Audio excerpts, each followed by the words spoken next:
to my channel. I'm in coaching center. So today I'm going to explain over that is the political science chapter 1, our constitution. So India has faced many problems after the independence. They have faced the refugees who they had migrated from the Pakistan and merger of the principal states and maintains the law and orders. And there was a challenge during the beginning of the independence. Sardar Patel has successfully achieved the merge of the principal state of to merging of principal states, the other states that were divided in the India to merge it and make India as one. Even the challenge of framing the constitution in order to use the constitution by the government of the country was fulfilled. It was also fulfilled. Now let us know about the structure of the constitution, what all the characteristics it has, and the fundamental rights, and what all the duties the constitution has. So the Indian Constitution Assembly. So constitution, it is a set of rules and regulations that is that helps to guiding the administration of the state, or that helps to guiding the administration of the country also. And the recommendation of by the Motilal Nehru Committee and the decision taken by the National Congress by the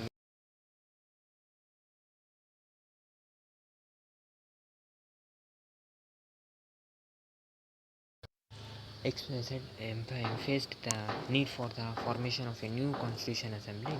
So as per the recommendation of the cabinet commission, so a constitution assembly with members of the India was formed during 1946, and the assembly had around 389 members. And with the partition of India, the total number came down to 299. So 299 people were there, and there were 7 members from Mysore Prince State also. So the first meeting of the new constituent assembly that was held in the 9th December 1946. The next meeting on 11th December 1946 under the chairmanship of Dr. Rajendra Prasad and persons like Jawaharlal Nehru, Sardar Vallabhbhai Patel, Dr. B.R. Ambedkar, and Maulana Abdul Kalam Azad, and also C. Rajagopalacharya, K. M. Munshi, T. T. Krishnamacharya, and many others also participated in this meeting. So drafting committee. So the Constitution Assembly was formed 22 committees and 5 subcommittees to see to check the details of all the issues that is related to our country. So Dr. B.R. Ambedkar was the chairman of one of the most important committees, the drafting committee, that Dr. B.R. Ambedkar was chairman. And based on this contribution to the framing of the constitution, the Dr. B.R. Ambedkar is called as the chief architect of Indian constitution, and the other members of the committee were like N. Gopalaswamy, Aladi Krishnadevaraya Iyer, and K. M. Munshi, and T. T. Krishna, and some other eminent states.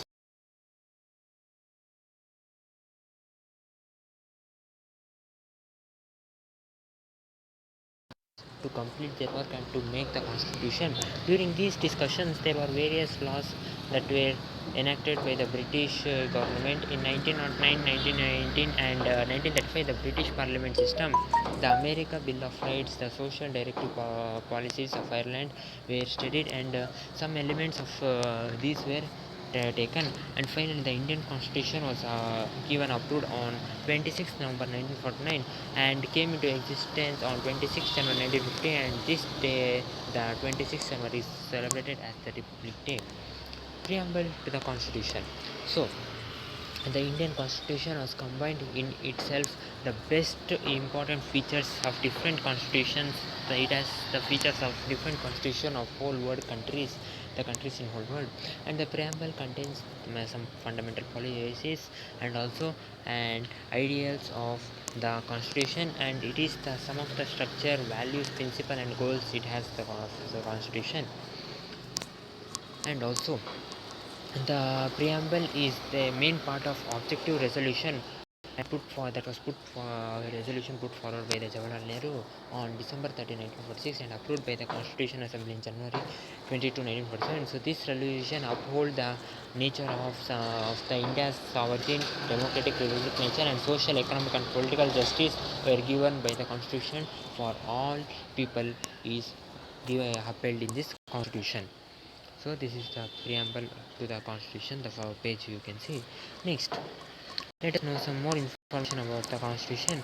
So the preamble to our constitution, it is a meaningful as it describes our political system, and it is a, like a key to understand the constitution.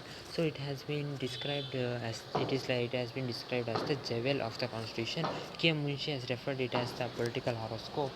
So W, the Indian citizen. So the preamble of the constitution begins with we, the people of India.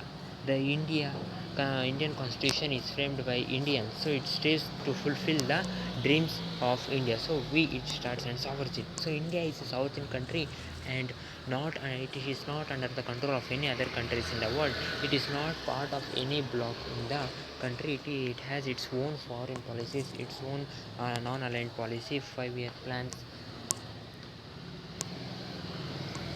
and so socialist. So the goals of our constitution, is to create a social equality and give promotion for so promote the people for the welfare of the people in our countries, and to enable these directive principles of state policies. It have been incorporated in the constitution through a 42nd amendment done in 1936. And secular, so the word secular has been came incorporated in the constitution through the 42nd amendment in 1976, and no religion has given the status as national religion. So India is one of the secular country and democratic republic. So securing the happiness of everyone is the responsibility of a government in its democracy.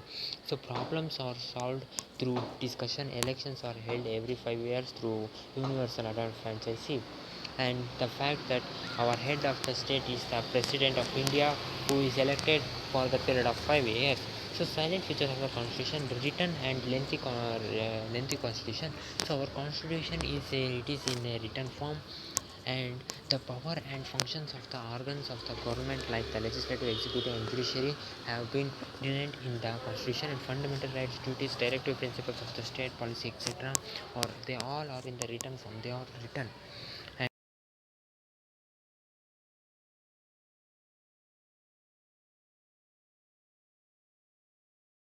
And putting many amendments, it has been lengthy constitution. It has 25 chapters now, and it has now 12 schedules and 465 articles it has. So next is partial flexibility and partial rigid constitution. So the constitution which can be easily amended is called as flexible or simple constitution. So it is flexible, we can follow easily. And parliamentary form of government. So our constitution provides for a parliamentary form of government. So it has a parliamentary form of government. The sovereign power of nation is vested, and in the elected parliament it have, and the executive is responsible to the legislative as the center and the state level.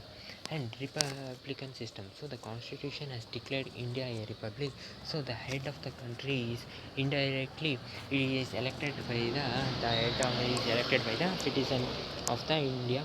And federal system. So our constitution provides for a federal systems of government, because our country consists of many languages, many many races, and geographical regions. So administrative powers are shared by the central and state government.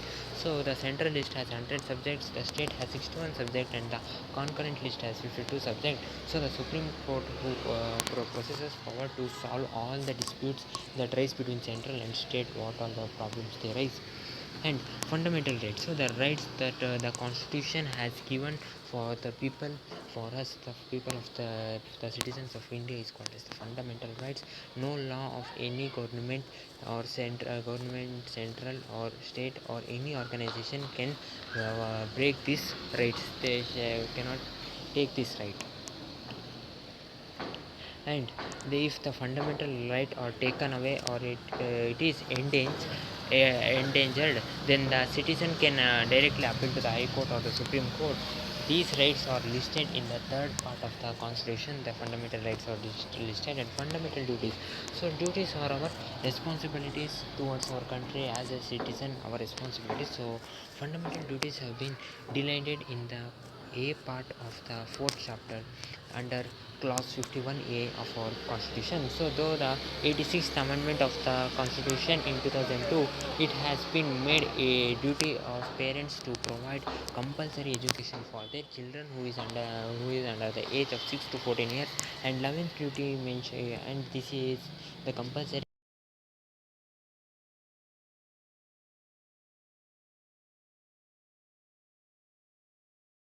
Okay friends, till here it is enough. I will explain the other topics of this chapter in the next video. So till here you understand, I think so. So okay friends, like the comment in the section of the channel, because you can for more videos. I will see you in the next video. Till then, take care. Have a nice day. Bye my friends.